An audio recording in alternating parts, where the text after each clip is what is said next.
So if you've got an ATS or an ATM or an STS or an STM spotting scope from SWAROVSKI OPTIK, then you can also use the new DCB II adapter. So when you open up the box, it looks like that. And the first thing you need to do to mount it is take out the two rings. There's the first ring here. You put that there. And underneath, there's another little ring in a plastic bag. You need to take that ring out. And this is the first thing that we're going to mount. So what you need to do is disattach your eyepiece. I'm just going to put it down for now. And this little aiming aid you need to take out. Take the aiming aid out. And then I'm going to align it so that this drops into the little aiming aid slot there. So I have a pin here by my left thumb. I can then reattach my eyepiece with the triangles aligned. And now it's in place. The second thing you need to do is to take the plastic cup. You're going to open it all the way. Unscrew the eye cup. And then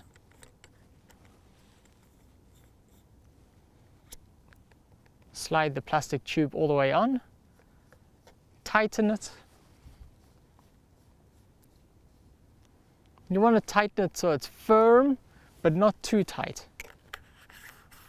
And then you can put the eye cup back on again. You'll now see that it's locked in place. In order to zoom, you've got a little button here. So if you press that button, it pulls the pin down and you can zoom in, zoom out again, and it'll release the button and it'll lock back into place. So zooming all the way in, and it's locked and out. We're now going to set up the adapter itself. So here we have the DCB II with a little locking lever underneath. Open that, slide it on, and you can lock it in place. Inside the box is also the little fixing plate. I'm going to pull my platform here right way to the back, and my fixing plates I need to attach to my camera. So this will work, this adapter works for little compact cameras and system cameras with a little pancake objective. So here for the compact camera, I'm just going to fix it, make sure that it's nicely aligned, and fix it in place.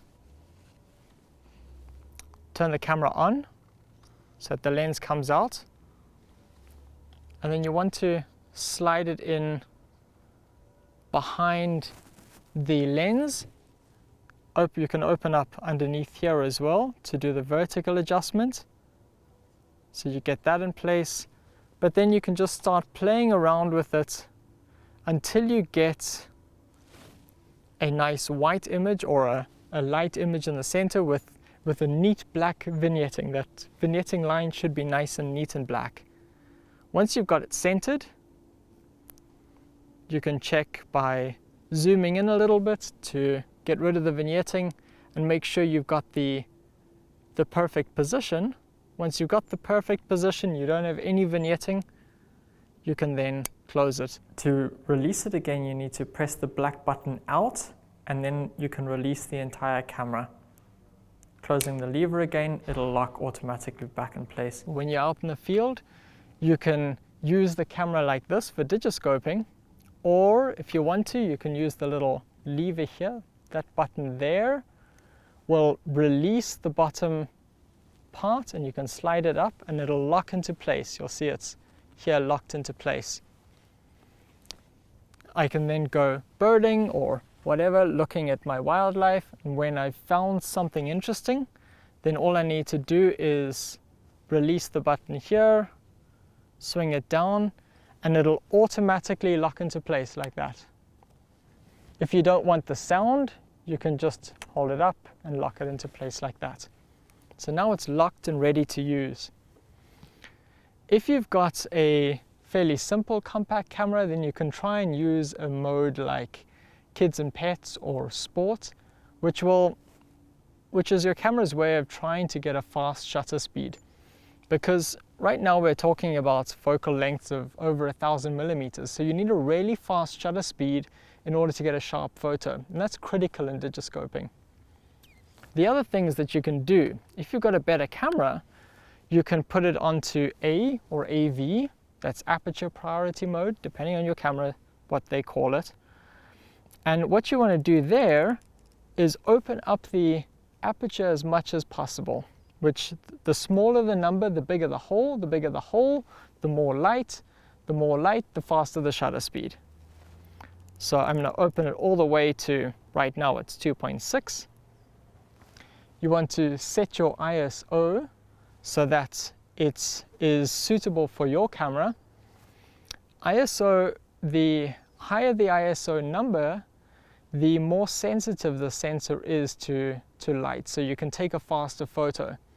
But it also means that the photo with a higher ISO will be more grainy.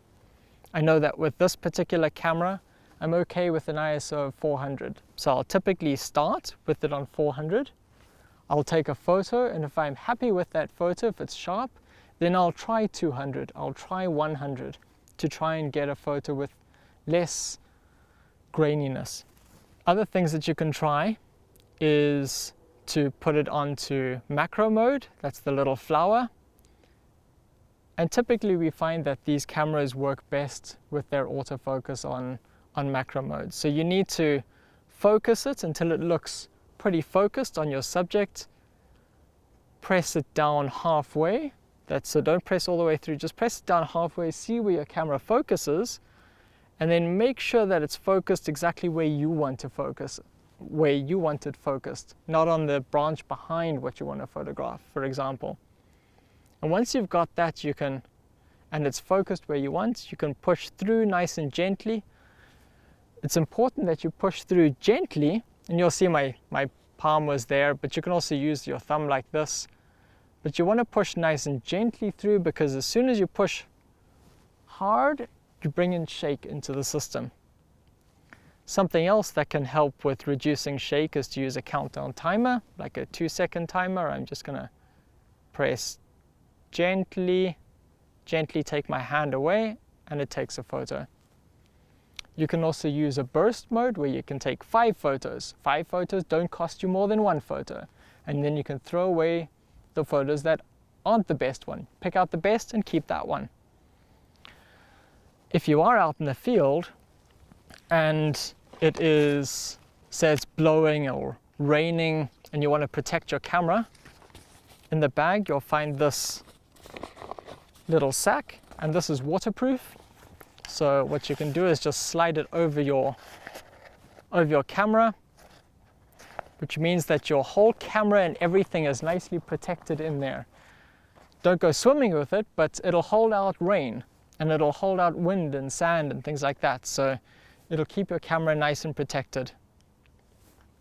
That's it. The best thing to do with digiscoping is to practice it, and practice it on the easiest things you can find. Practice it in your garden on flowers, practice it on ducks and geese, easy things that are useful until you can really get the hang of it and you're getting great photos, so that when you do see something spectacular, your chances of really getting that photo quickly are a whole lot higher.